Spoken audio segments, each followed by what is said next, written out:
నమస్కారం అండి. This is hashtag you. Junior NTR political అరంగేట్రం చేస్తున్నాడని ఎవరు చెప్పారు? దీని వెనకమాలున్న కీలక రాజకీయవేత్తలు ఎవరు? ఇది బాగా మండుతున్న టాపిక్. జూనియర్ ఎన్టీఆర్ ఆఫీస్ నుంచి అసలు మాకు ఏ అభిమాన సంఘం అనేది లేదు. అది కాకుండా ఏ ఊరు, ఏ వాడ ప్రోగ్రామ్‌లో కూడా జూనియర్ ఎన్టీఆర్ పార్టిసిపేట్ చేయట్లేదు.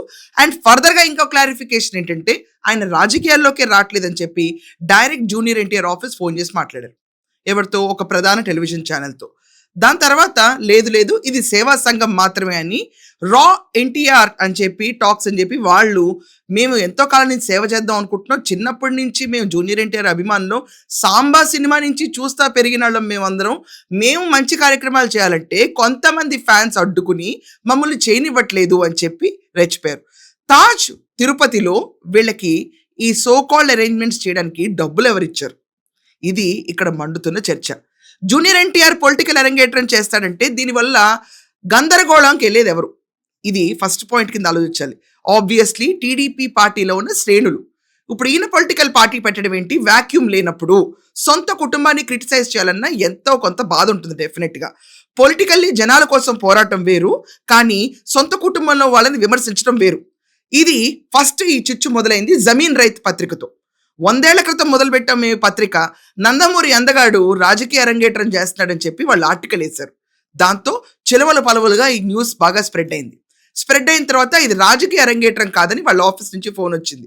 ఎక్కడా కూడా కానీ ఊరువాడ ఖండన మాత్రం రాలా. తర్వాత తిరుపతి తాజ్ హోటల్లో ఊరువాడ program press conference seriously only for press people అని నిలిపెట్టారు. పెట్టిన తర్వాత డైరెక్ట్ జూనియర్ ఎన్టీఆర్ ఆఫీస్ మళ్ళీ ఫోన్ చేసి ఎన్టీఆర్ దేంట్లోనూ పార్టిసిపేట్ చేయట్లేదు, ఏ అభిమాన సంఘంతోనూ అసలు అటాచ్మెంట్ లేదు అని క్లియర్గా చెప్పారు.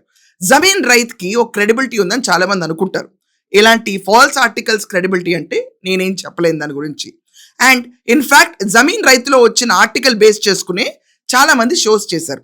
ఇక్కడ మనం గుర్తుంచుకోవాల్సిన విషయం ఏంటంటే వైసీపీ పార్టీ ఈరోజు జూనియర్ ఎన్టీఆర్ రా టాక్ వెనకమాల ఉందని చెప్పి బాగా వినిపిస్తున్న రూమర్. 2 రకాలుగా ప్రయత్నించారు ఆంధ్రప్రదేశ్లో చిచ్చు పెట్టాలని. ఒకటి జనసేనలో, తర్వాత టీడీపీ కార్యకర్తల్లో గందరగోళం సృష్టించాలని వైసీపీ చాలా క్లియర్గా ఎత్తుగడలేసింది. దాని విషయంలోనే ఇక్కడ తిరుపతి తాజ్ సభకి వాళ్లే మొత్తం వెనకమాల నడిపించి ఫండ్ కూడా చేశారన్న టాక్ బయటకు వచ్చేస్తుంది. దీనికి ఎవిడెన్స్ ఏంటంటే ఈరోజు ప్రధాన న్యూస్ పేపర్ ఆంధ్రజ్యోతిలో హెడ్లైన్ ఆర్టికల్ ఇదే.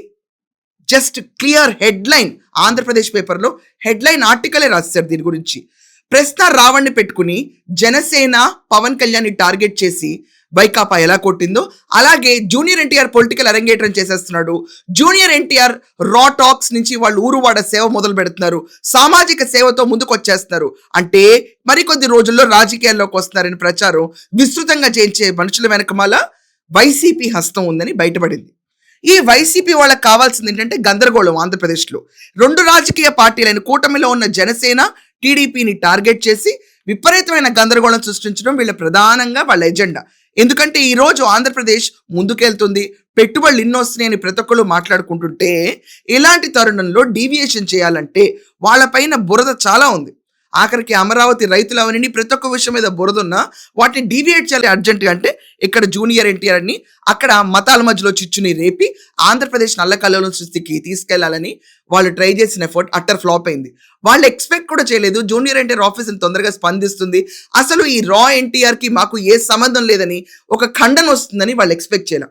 దెబ్బకి బోల్తా పడిపోయింది బొమ్మ. ఇది కాకుండా అక్కడ ప్రశ్న రావణ్ణి తీసుకెళ్లిపోయి అతను మావోయిస్ట్ భావజాలను ప్రచారం చేయటం, అతనిపైన ఉపా కేసు నమోదవటం, దాని వెనకమాల ఉన్న గమన, ఇంద్రసేన నాయుడు వీళ్ళందరూ కూడా ఇన్వెస్టిగేషన్లకు వెళ్ళటం, వాళ్ళ వెనకమాల ఉన్న అరాచక శక్తులన్నీ బయటపడటం, ఇది కూడా వాళ్ళు ఊహించలేదు. వాళ్ళు కేవలం ఏమనుకున్నారో అక్కడ ఆ విషయంలో క్రైస్తవ మహాసభ పెట్టి ఇష్టం వచ్చినట్టు తిట్టి ఆంధ్రప్రదేశ్లో రెచ్చగొట్టే ధోరణిని ఎంకరేజ్ చేస్తాము అని ప్రిపేర్ అయ్యారు. ఇష్టం వచ్చిన షోస్ చేసినా మమ్మల్ని ఆపేది ఎవరు లేదు అన్న రీతిలో ఈ ప్రశ్న రావణ్ను ఈ గమనాన్ని పెట్టుకుని 3 ఛానళ్ళు నడిపారు. కేవలం ప్రశ్న ఛానల్ కాదండి, 3 ఉన్నాయి. దీని గురించి ఒక సెపరేట్ షో వస్తున్న తర్వాత చూద్దరు కానీ. సో ఇలా రెచ్చగొడుతుంటే చివరికి అక్కడ కూడా బొమ్మ బోల్తా పడింది. గమన చివరికి చేరుకోవాల్సిన గూటికే చేరుకుంది. ఇంద్రసేన నాయుడు ట్రాన్సాక్షన్స్ బయటకు వస్తున్నాయి. వీళ్ళ వెనకమాల ఉన్న బడా బడా బాబుల పేర్లన్నీ బయటకు వస్తున్నాయి. దెబ్బకి అక్కడ బోల్తా పడింది. ఆంధ్రప్రదేశ్లో 2 ప్లాన్లేసి అట్టర్గా ఫెయిల్ అయిన వైసీపీ మరి ఫ్యూచర్లో ఇంకెన్ని గందరగోళాలు సృష్టిస్తుందో మనం డెఫినెట్గా వెయిట్ చేసి ఉండాలి. ఇది కేవలం ఒక పొలిటికల్ అవేర్నెస్ కోసం లేకపోతే పొలిటికల్గా విన్ అవటం కోసం సిచ్యువేషన్స్ కోసం చేసే పనులు కావు.